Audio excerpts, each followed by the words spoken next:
Hello again, it's your old pal Corey. I hadn't talked with some of you in quite some time. Just want to kind of touch base, but today's not really one of those days where I'm gonna be doing a whole lot of chatting and catching up. I kind of got an important subject I want to talk to you about. Not anything too bad, but just something to kind of ponder on.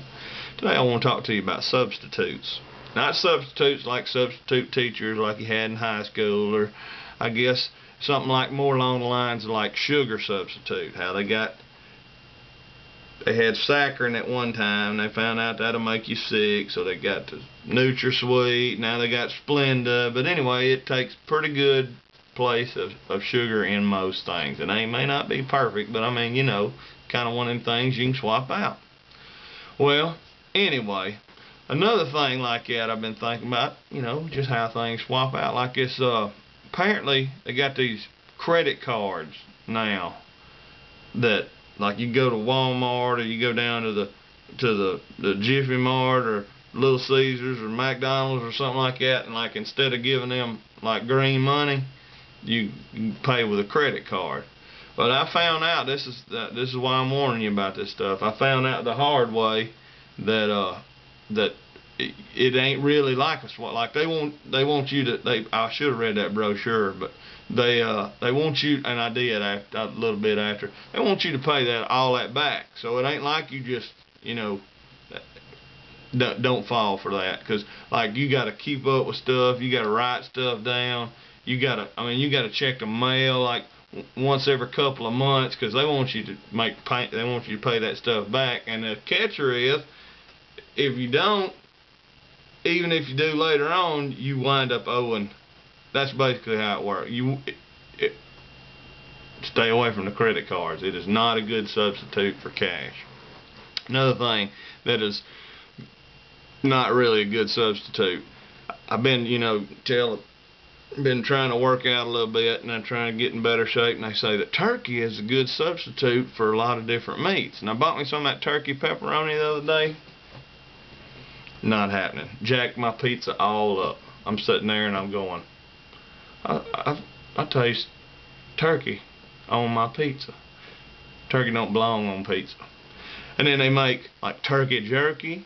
They make like turkey, like hamburger, turkey burger meat. Don't mess with it. I bought some turkey chewing gum the other day. Man, I'm telling you, some things just ain't meant to be substituted for other things. Another one, we rolling right along trying to get to the matter. Went down there to Walmart at the Supercuts the other day, get my hair cut, and Imogene was down there, and she's kind of a nervous person anyway. I think she smokes, I can smell it when she's cut my hair and all, and that's fine. But like if you got a real lot of hair and she's got a cut for a long time, like she'll get to wanting a cigarette and she'll get kind of jumpy. And I thought that's what was going on, but the more I got to noticing, she was doing some of this and getting kind of, like not really like a dance move or anything. But turns out she had to step away, and me being the type fella that I am, I showed a little concern, and I said, "What's wrong with you?" And she commenced to tell me how she had just had a female enhancement surgery. And to save a few bucks, she had a feller down the road do it in his garage. And instead of using silicone, he had this storm idea that he would use fiberglass implants. Some things just ain't meant to be substituted out. So she said the worst part about it is you can't scratch it from the outside. It itches on the inside. And she was just in a bad way. I felt for the girls, and I wish I had put a video out like this before. Somebody like that had seen it, and she might have not got fiberglass implants, but she's gonna be okay. She's gonna go back down there to the garage and get it redone, and hopefully everything will turn out okay, But I'll tell you this.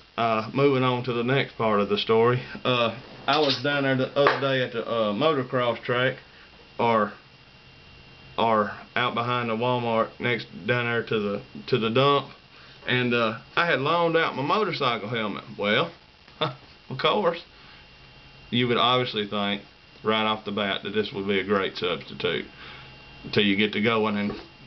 And that's pretty much, I rode around like that for a few minutes, and I just got to thinking that this ain't safe because I can't see where I'm going at all. So what I do, I'm right there at the Walmart. I stopped in there and I got me a couple of these ratchet straps, and I ratchet it. I ain't gonna do it right now. It takes it's a little extra effort put into it, but I got this ratchet strap and I put it on there, and I ratchet that son of a gun down to my head real good. And boy, I thought, man, before you know it, I'll be seeing this will be a trend at the track. And it cut the blood off to my head, wound up running into a tree, and you can't see it right now, but I got my leg all in a cast. And no, I know what you're thinking. This ain't got nothing to do with a motorcycle wreck. I did okay. I had my helmet on. It didn't mess with my head, even though, you know, somebody had to come unlatch it off of me. But anyway, make a long story short, don't use a stainless steel pot and a ratchet strap for a motorcycle helmet. And that's one that can confuse a lot of people. Some of y'all are going to try it because y'all going to say I just had the strap too tight, but just don't do it. Last but not least, getting to what you see some stuff on TV that you just don't want to try. They say don't try it at home. But I was watching that Rambo movie the other day, and that son of a gun takes that big old long survival knife he's got, and he's out there in the woods and ain't got none of them big razors and shaving cream and stuff, and he goes to shaving. And I'm a tough guy. I don't know what, Rambo ain't got nothing on me, so I figure that I could do that. Another thing, that a survival knife is not a good substitute for a razor, which leads me to the end. I did wind up finding something that is, I went in there after I cut my cheek, and we was out of Band-Aids, and as you can see, something works just perfectly fine. A rolled up napkin and electrical tape will do the trick of a Band-Aid, and I would have to say that it's as good or better. Stopped the blood right up, ain't had no problems with it. So the moral of the story, or the lesson for today, is some things can be used as substitutes, some things can't. I hope y'all got something out of this. Until next time, I'm Corey. Y'all have a good day.